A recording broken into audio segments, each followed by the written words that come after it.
के लक्ष्य को प्राप्त करने के लिए कठिन परिश्रम और धैर्य। इस लक्ष्य के बारे में बात करने से पहले हमसे सबसे पहले तो ये समझना चाहिए कि हम लक्ष्य ऐसे कितने बच्चे हैं जो पहले तय कर लेते हैं। How many of you set the target in your life. मुझे एक हाथ जो का उठे है उसको देखकर ऐसा लग रहा है कि okay it's all right. So we just begin with an entertainment song. आपको पता है थोड़ा सा एक गाना है इससे संबंधित, क्योंकि आप थोड़े से थक चुके हो ऐसा मुझे नजर आ रहा है। फिल्में देखते हो सभी? आपके चहेते या जिसके आप फैन हो ऐसे कोई stars? Okay it's all right it's all right. एक नाम उनमें से है, मैं उनका फैन हूं, आमिर खान जिसे कहा जाता, और उनकी एक डेब्यू फिल्म थी। डेब्यू फिल्म मतलब समझते हो ना? पहली फिल्म जिसमें उन्होंने पहला काम किया था, कौन सी थी? यस, कयामत से कयामत तक, क्योंकि अब कयामत ही आने वाली है तो हमको कयामत से शुरू करके कयामत तक पहुंचना है। और उस कयामत से कयामत तक फिल्म की शुरुआत अगर आपने देखी हो फिल्म, तो आपको पता है कि स्क्रीन पर जैसे ही हीरो को लॉन्च करना था, कास्ट करना था, तो एक गाने के साथ किया गया था। कोई आप में से बताएगा वो कौन सा गाना था? यस, मैं ये गाने के कुछ पंक्तियां बोलते जाऊंगा, आप सब लोग ने दोहराना है। आपको आता है ये गाना? So come on, sing with me. पापा कहते हैं बड़ा नाम करेगा, बेटा हमारा ऐसा काम करेगा, मगर ये तो कोई न जाने कि मेरी मंजिल है कहाँ। Come on. पापा कहते हैं बड़ा नाम करेगा, बैठे हैं मिलके सब यार अपने, सबके दिलों में अरमा ये है, वो जिंदगी में कल क्या बनेगा, हर एक नजर का सपना ये है, कोई इंजीनियर का काम करेगा, बिजनेस में कोई अपना नाम करेगा, मगर ये तो कोई न जाने कि मेरी मंजिल है कहाँ। अब बताइए कि ऐसे कितने हैं जिनको अभी भी पता नहीं कि अपनी मंजिल कहाँ है ऐसे कोई? नहीं ओके सो ये गाने के पीछे का मकसद ये है कि हम जब भी अपने मंजिलों को तय करने की बात करते हैं तो जैसे कहा जाता है, मंजिलें उन्हें ही मिलती है जिनके सपनों में भी जान होती है ना। पंखों से कुछ नहीं होता, फिर कैसे होता है? हौसलों से उड़ान होती है। ये बात आपने हमेशा याद रखनी है। और यदि आपके हौसले बुलंद है तो जिंदगी में किसी भी कगार पर, किसी भी उम्र पर जाकर आप अपने मंजिल को, अपने टारगेट को हासिल करने में कभी चूकते नहीं हैं। But before that, $1 million question is that what is your target and how you set it, it is more important. Target कहने के लिए कई लोग एक दूसरे को देखकर बोलते हैं। एक ने कह दिया कि मुझे कलेक्टर होना है, तो दूसरे का भी जवाब जब टीचर पूछता है क्लास के अंदर में, बेटा आपको क्या बनना है, तो दूसरा बोलता वो जो बनेगा मैं भी वही बनूंगा है ना। कोई किसी ने कह दिया कि मुझे इंजीनियर बनना है, तो दूसरा भी बच्चा खड़े होकर बोल देता है कि मुझे भी वो भी ऐसा वैसा इंजीनियर नहीं बनना है, मुझे IITian होना है। क्योंकि आज आप देखते हैं कि IITians की बड़ी होड़ लगी है, बड़ा जबरदस्त कंपटीशन लगा है। यहां पर एक बात जो चूकती है कि हम टारगेट किसको देखकर सेट कर रहे हैं, है ना। If you set it according to a law, यहां पर अगर बिजनेस का, कॉमर्स के थोड़े से यहां पर हमारे विद्वान लोग हैं, वो लोग जानते हैं कि किसी भी चीज में सक्सेस, क्योंकि आदमी को अगर सबसे ज्यादा पसंद कोई चीज है तो वो है सक्सेस। आप जो कुछ भी करने जाते हो, जो कुछ भी मैं आपसे कह रहा हूं, मान लो फल तोड़ने जा रहे हो झाड़ पर, तो आपको फल तोड़ लिया तो आपको सक्सेस मिल गया, देन यू आर सेटिस्फाइड, है ना। वो एक आनंद होता है। और ये सक्सेस को अगर पाना है तो एक फॉर्मूला आपने अपने जिंदगी में हमेशा बांध के रख लेना। उस समीकरण के साथ, उस इक्वेशन के साथ अगर आप हमेशा एनालिसिस करते हो तो I am very much dam confident कि आप कभी भी अपने को जो टारगेट आपने सेट किया है उसको पाने में you won't be unsuccessful in your life, but then you have to adopt that formula and that is known as SWOT analysis, SWOT। S का मतलब होता है strength. You have to analyse yourself, आपको ही अपना खुद का परीक्षण करना है, दूसरे से नहीं। और मैं समझता हूं कि कोई भी बच्चा या कोई भी व्यक्ति अपने आप से कभी झूठ नहीं बोलता है। क्या ऐसे कोई अपने आप से भी झूठ बोलते हो? है, होता है कई बार हम अपने आप से भी झूठ बोलने लगते हैं। और जो व्यक्ति अपने आप से झूठ बोलता है उससे बड़ा अनसक्सेसफुल व्यक्ति और कोई भी नहीं हो सकता, क्योंकि वो हमेशा एक झूठ की कगार में खुद को लेकर जाता है। इसलिए याद रखिए, whenever you think about yourself, honestly think about yourself।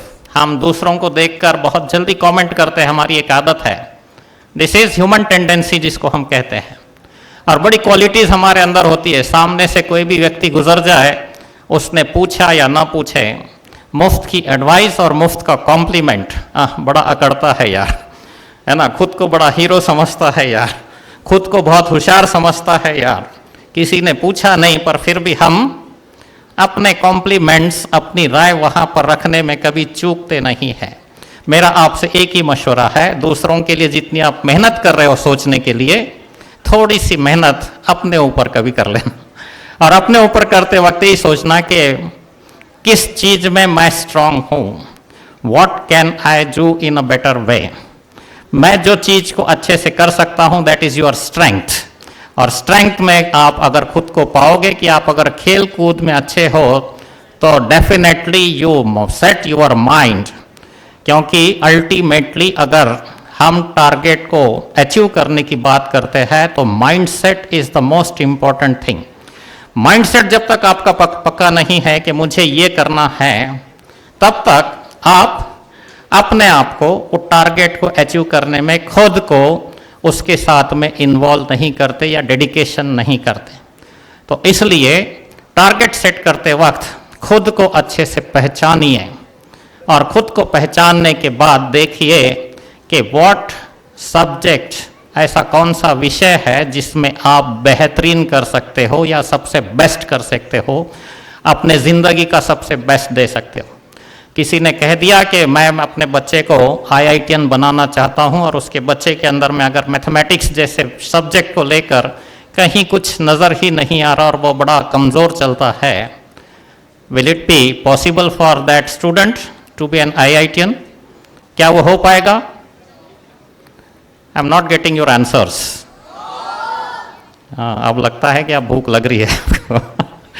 जब आपका मैथमेटिक्स ही कमजोर है और जो विषय है उसके लिए सबसे इंपॉर्टेंट है, ऐसे विषय को लेकर आप अगर आगे बढ़ना चाहते हो तो कई बार ऐसा होता है कि आप उस चीज को पा तो लेते हो, है ना, लेकिन उसको हम कहते हैं कि नदी के बहाव के विरोध में हम तैर रहे हैं। नदी जब बह रही है और आपको दूसरे किनारे तक पहुंचना है तो आप क्या करते हो? स्विमिंग वाले हैं कोई बच्चे यहाँ पर?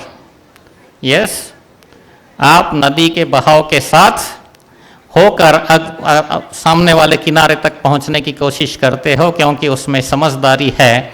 समझदारी का मतलब यह है कि आपको एनर्जी वहां पर वेस्ट होने वाली नहीं है। जब आपकी एनर्जी वेस्ट नहीं होंगी, it means somewhere you are gaining energy from outside also.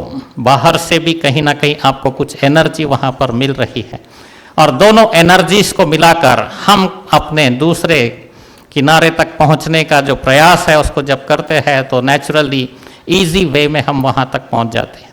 और कई बार हम देखते हैं कि अगर प्रभाव के विरोध में जब जाते हैं तो भंवर में अटक के रह जाते हैं और फिर कई बार मझधार में ही नैया डूब जाती है।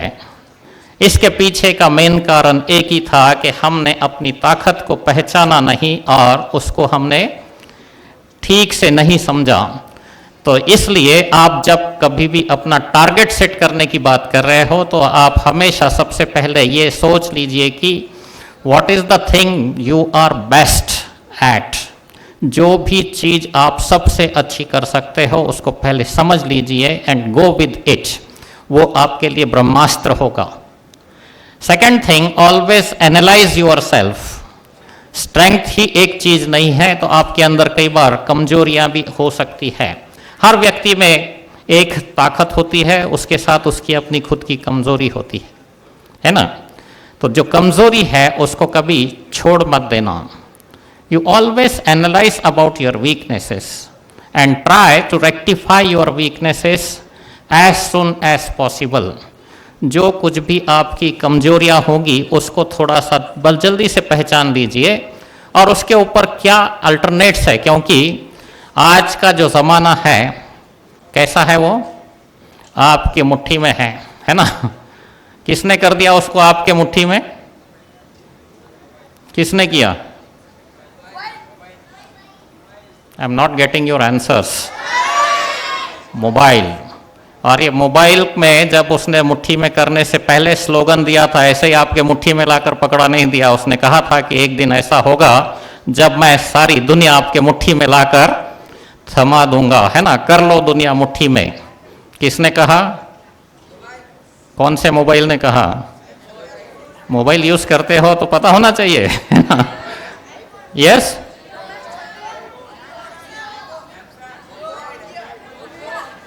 जितने ब्रांड से सबके नाम लेते जाइए, एक ना एक तो होगा।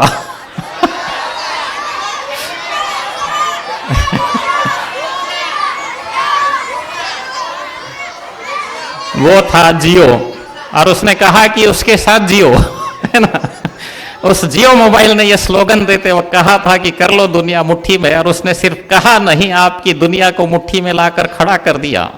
अब सवाल ये है कि उस पूरी दुनिया को मुट्ठी में लेकर जब हम फिर रहे हैं, उसका इस्तेमाल क्या करें? Who is going to decide? कौन डिसाइड करेगा कि इस पूरी दुनिया को मुट्ठी में लेकर हम घूम रहे हैं और उसका इस्तेमाल कैसे करें? यस, कौन करेगा? अरे भाई, दुनिया ही आपके मुट्ठी में, तो आप ही करोगे, है ना।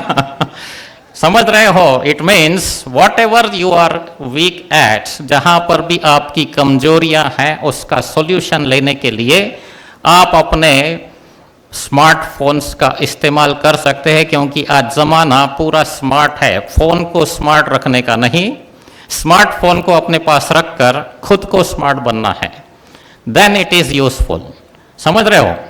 तो इसलिए आपकी जो कुछ भी वीकनेसेस है, आप अपने प्रॉब्लम्स को जियो के साथ शेयर करके उसके अंदर में आंसर ढूंढते हो, तो आपको दुनिया के आंसर्स वहाँ पर मिल जाएंगे। देन अगेन वहाँ पर एक बहुत बड़ा क्वेश्चन मार्क है। आप सब लोग सर्फिंग करते हो, सभी नेट पर चैटिंग करते हो, कितने लोग नहीं करते? How many of you don't use internet? ये हाथ जो खड़े हैं करते हैं कि नहीं करते हैं? नहीं करते हैं। Okay okay okay okay, you are smart enough. मेरा कहने का मतलब है कि आपको अगर कोई प्रॉब्लम आई, समस्या आई, तो आज वो ज़माना नहीं है कि मैं किससे जाके पूछूं, कहाँ जाऊं, कितनी दूर जाऊं, और आपके मुट्ठी में जो दुनिया बैठी है उसके through it is just the solution is just at the tips of your fingers. आप उसका सॉल्यूशन ले सकते हो, but provided your question should be very specific, है ना। अब इसमें भी सवाल ऐसा होता है कि हम डॉक्टर के पास जाते हैं, किस लिए जाते हैं डॉक्टर के पास? हमारी बीमारी या उसका इलाज करने के लिए, है ना। और डॉक्टर के पास जाने के पास डॉक्टर आपको पूछ रहा है, बताइए भैया आपको क्या तकलीफ है। और जब सामने वाला बोलेगा कि पर्टिकुलर चीज़ बोलेगा, तो डॉक्टर उसका सही मेडिसिन वहाँ पर प्रोवाइड करेगा। अगर मरीज डॉक्टर के सामने जाकर कह रहा है मेरे को बड़ा कैसा कैसा तो भी हो रहा है, अब ये कैसा कैसा तो भी हो रहा है, अगर ऐसा कह दिया तो डॉक्टर आपको क्या इलाज देगा?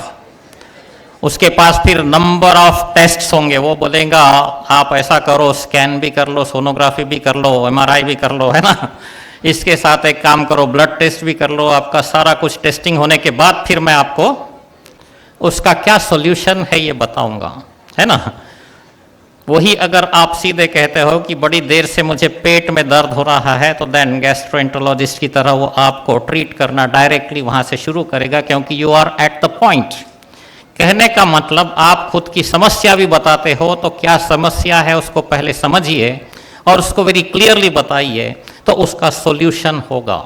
The same way when you set your target, that target should also be very specific and very clear.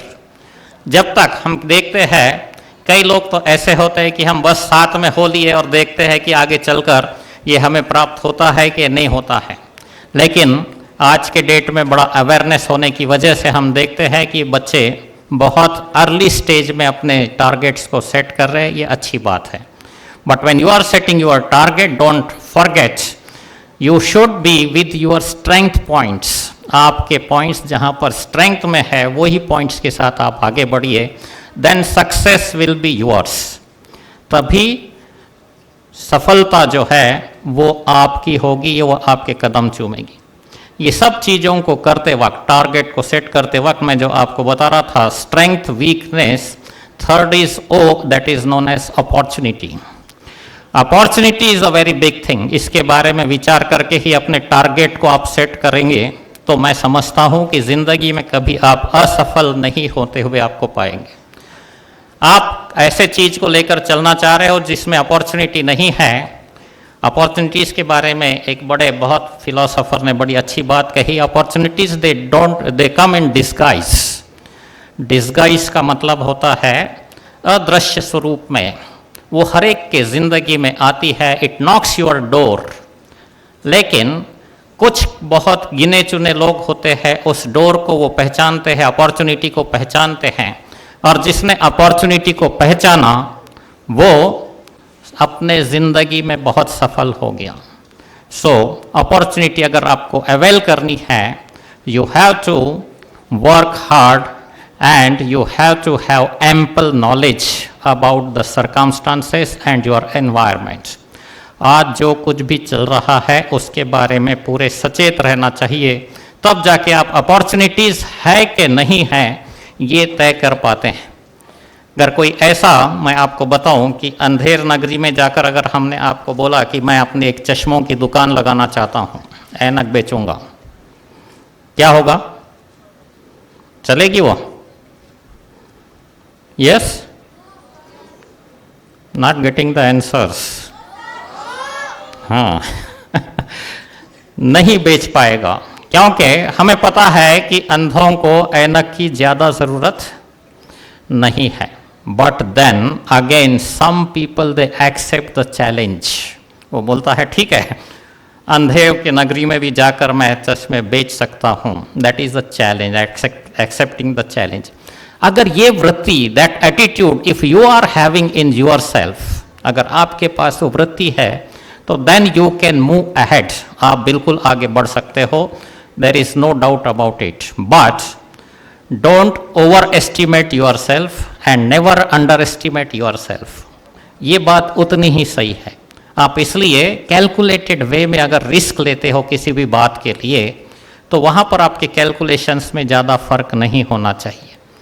Opportunities कैसे ढूंढी जाती है, कैसे देखे जाती है, उसका एक बेहतरीन एग्जाम्पल मैं आपके सामने बताता हूँ। कोल्हापुर सबको पता है। कोल्हापुर किसके लिए मशहूर है? दो बातों के लिए मशहूर है। कौन सी? पहली तो है चप्पल, है ना, आपको सबको पता है। और दूसरा, यस,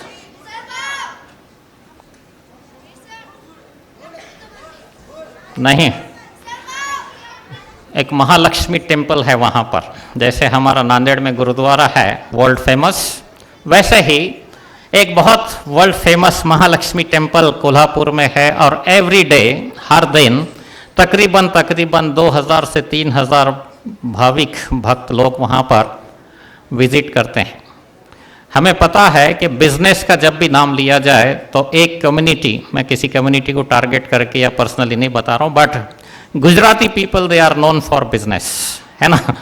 गुजराती लोगों को अगर हम ऑफर करें कि आप कोई नौकरी में आ जाए, तो आप देखते होंगे कि शायद ही कोई ऐसा है जो नौकरी करने को जल्दी से हाँ बोलता है। इस महालक्ष्मी टेम्पल का मैं आपको एग्जाम्पल जो बता रहा हूँ, it will help you in finding out the opportunities, how they are found out, या कैसे हमने अपॉर्चुनिटी को देखना है, and how you grab it. खाली देखना नहीं है, you have to grab the opportunities, then only you will be successful in your lifes. अब महालक्ष्मी टेम्पल की जो मैं बात बता रहा था, 3000 लोग वहाँ पर जा रहे हैं, और आज का ज़माना पूरा स्मार्टफोन का हो चुका है, और हर फ़ोन को लेते वक्त कौन से उसके फीचर्स देखकर हम फ़ोन खरीदते हैं। आज मोबाइल जब खरीदना हो तो एक ही बात को देखा जाता है, कैमरा कितने मेगापिक्सल्स का है ना। Original use of the mobile is something different, लेकिन कॉम्प्लीमेंट्री जो चीज़ थी वो आज उसकी मेन फीचर बन चुकी है, और हर व्यक्ति अपने आप को सबसे ज़्यादा मेगापिक्सल्स वाला कैमरा लेके घूमने में अपने खुद को अभिमान महसूस करता है, और हर आदमी के पास होता है। और महालक्ष्मी टेम्पल में जाने वाले ये सभी जितने भी भाविक हैं, उनके हर एक के हाथ में वो है, और हमारी एक आदत बन चुकी है कि हम जहाँ कहीं भी बैठे हो, हम जहाँ कहीं भी गए हो, हम अपना खुद का पिक्चर, खुद का सेल्फी लिए बगैर अपने आप को रोक नहीं पाते। और सिर्फ लेते ही नहीं हैं, we immediately upload the picture at Mahalakshmi temple, है ना। अब इसमें हो क्या रहा है देखिए, ये जो महालक्ष्मी टेम्पल की मैं जो आपको बात बता रहा हूँ, वहाँ पर कैमरा यूज़ करते वक्त उन्होंने देखा कि वो दूसरों को डिस्टर्बेंस करते हैं या नहीं। दूसरों को उससे डिस्टर्बेंस होता है या नहीं होता है, होगा ना। तो जब डिस्टर्बेंस हो रहा है तो इस चीज़ को अवॉइड करना भी उतना ही ज़रूरी है, क्योंकि एक मंदिर में है तो वहाँ के ट्रस्ट ने देखा कि भाई ये बात से जो है लोगों में बड़ी अड़चनें पैदा हो रही है, तो उन्होंने इमीडिएटली वहाँ पर एक डिसीजन लिया। फ्रॉम टुडे ऑनवर्ड्स, मतलब जो भी डेट थी उस डेट के बाद मंदिर के परिसर के अंदर में मोबाइल्स आर नॉट अलाउड। और आपको पता है कि जिसको जानकारी सबसे पहले मिलती है वो अपॉर्चुनिटी को अवेल करता है। उस परिसर में रहने वाला जो गुजराती व्यक्ति था, उसको जैसे ही ट्रस्ट के ट्रस्टीज का ये डिसीजन पता चला, उसने कहा आप फिक्र मत कीजिए। किसको कहा उसने? सभी भाविकों को, सभी जो आने वाले लोगों को, कि आप फिक्र मत कीजिए, आपके मोबाइल अगर आप अंदर नहीं ले जा सकते हैं तो मैं हूं ना, है ना। जब उसने जवाब दे दिया मैं हूं ना, का मतलब था कि मैं हूं, आपके मोबाइल्स पूरे तरीके से मेरे पास मैं सुरक्षित रखूंगा, आप चिंता मत कीजिए। आपके 1 लाख के मोबाइल को संभालने के केवल 10 रुपये मुझे दे दीजिए, है ना। और 1 लाख का मोबाइल संभालने के 10 रुपये देने में किसी को भी कोई हेजिटेशन, हिचकिचाहट, हिच इन द माइंड कभी नहीं आता। लोगों ने फटाफट अपने मोबाइल्स वहाँ रखना चालू किया। मैं ये एग्जाम्पल आपको इसलिए बता रहा हूँ क्योंकि how opportunities can be find, this is the best way what personally I feel. वहाँ पर जब उस गुजराती ने अपने आप को कहा, और बिजनेस का इन्वेस्टमेंट देखिए वहाँ पर क्या लगने वाला था। मोबाइल्स को संभालना है तो कितनी दुकान लगेगी, कितनी बड़ी लग सकती है, कोई बताएगा? इतना बड़ा हॉल लगेगा? एक छोटा सा अगर पान टपरी हम जिसको बोलते हैं, इतनी भी अगर अपने को मिल जाए, and what investment you have to do for that, कितनी इन्वेस्टमेंट होगी वहाँ पर? बड़े मुश्किल से 1 लाख रुपया, अगर ज़बरदस्त अच्छी एसी वाली भी उसने अगर छोटी सी पान टपरी वहाँ पर बना ली तब, है कि नहीं। उसने कह दिया मैं हूँ आपके मोबाइल संभालने के लिए, and he is charging 10 rupees पर mobile, and I told you every day minimum 3000 people they are visiting the temple। अब आप हिसाब लगाइए कि एक दिन में कितने पैसे वो गुजराती कमा रहा है। कितने कमाएगा? यस, 30,000 ना, करेक्ट है? कंफर्म करके बताइए, I am very weak at mathematics. If it is 30,000 per day, how many in months? 9 lakh rupees per month. Investment कितनी थी? Investment was just merely 1 lakh, around about that, may be 150, है कि नहीं? इतनी मिनिमम इन्वेस्टमेंट के साथ मैक्सिमम इनकम देने वाला ऐसा बिजनेस उसने इमीडिएटली कैच कर सका, just because he was knowing the decision at earliest, है ना? सबसे पहले उसको वो पता चला, इसलिए वो पहला था। और उसने जब काम शुरू किया, 9 लाख रुपए, आज मैं आपको बताता हूँ, सुपर क्लास 1 ऑफिसर भी अगर कोई बन जाए तो उसकी सैलरी उतनी होती नहीं है। मैं आपको ये बात इसलिए बता रहा हूँ क्योंकि आपको जब अपना टारगेट सेट करना होता है तो you have to have knowledge about the circumstances and the environment. आपके आसपास जो कुछ भी घटनाएं चल रही है उसके मुताबिक आप अपने आप के टारगेट को सेट कीजिए, then you will be successful in your life. और आपने ऐसा मत समझिए कि अपॉर्चुनिटी को ठीक से देख लिया और उसको ग्रैब करने के पीछे आप चल पड़े, then only you will be successful. Last factor I was just discussing, SWOT का strength, weakness, opportunity, and last one is T, that is threat. Threat का मतलब समझते हो, धोखा, है ना? बड़े धोखे हैं इस राह में, बाबूजी धीरे चलना, है ना? एक बड़ा अच्छा गाना हुआ करता था पुराना। और आप भी जब किसी चीज को ठीक ढंग से पहचान लेते हो और अपॉर्चुनिटी को लेकर आगे बढ़ने की कोशिश करते हो तो never forget, you are not only person to think about that. The biggest opportunity, biggest threat, सबसे बड़ा थ्रेट अगर आपको कोई मिल रहा है, इट इज द कंपटीशन, है ना? और इस कंपटीशन का एक सबसे बड़ा फॉर्मूला है, जैसे डार्विन ने कहा था। डार्विन को पहचानते हैं सब? क्या कहा था डार्विन ने? इस डार्विन साहब ने क्या कहा हमको? This great scientist told survival of the fittest, है ना? सर्वाइवल ऑफ द फिटेस्ट का मतलब होता है इस दुनिया में, इस कंपटीशन में वो ही टिक सकेगा जो फिट है। और फिट होने का मतलब मैं आपको फिर से रिवाइंड करके वापस ले जाता हूं, आपके पास अगर वो सारी चीजें हैं मैं जिसका जिक्र कर रहा था, then only you will be successful in your life. So always set your target with this SWOT analysis. आप अगर इस SWOT एनालिसिस के साथ अपने टारगेट को सेट करते हैं तो आपका टारगेट बड़ा क्लियर होगा, है ना? हर चीज हम वो पा सकते हैं या हासिल कर सकते हैं जिसके बारे में क्लैरिटी हो। Clarity in thoughts, clarity in your minds अगर है, then only very clearly you can achieve your targets. ये बात उतनी ही सही है। आप इसलिए अपने टारगेट को सेट करते वक्त खुद के एनालिसिस के साथ आप आगे बढ़िए और वो क्लैरिटी उसके अंदर आप रखिए। And then the second phase comes. Just setting the target is not merely getting the success. Then you have to plan how you will be achieving that success, है ना? And whenever you plan, planning is the most important thing. That is what lagging in everyone, what I see personally. मैंने जो देखा है कि लोग target तो set कर लेते हैं but they fail to plan. Plan करने में कहीं ना कहीं उनकी कमजोरी हमको नजर आती है। और प्लानिंग क्या होती है, मैं आपको एक छोटा सा एग्जाम्पल बताता हूँ, उसके बाद आपके चेहरे देखकर मुझे समझ में आ रहा है कि आपको भूख लग रही है ना? I will stop with that only. Planning का मतलब ये होता है कि आज मुझे पता था कि I will be here by 12:20, है ना? 12:20 पर मुझे आपके साथ मुखातिब होने के लिए यहाँ पर आना है। एंड लास्ट नाइट से मैं ये बात को प्लान कर रहा था कि मुझे यहाँ 12:20 पर आना है, तो हाउ शुड आई कम, है ना?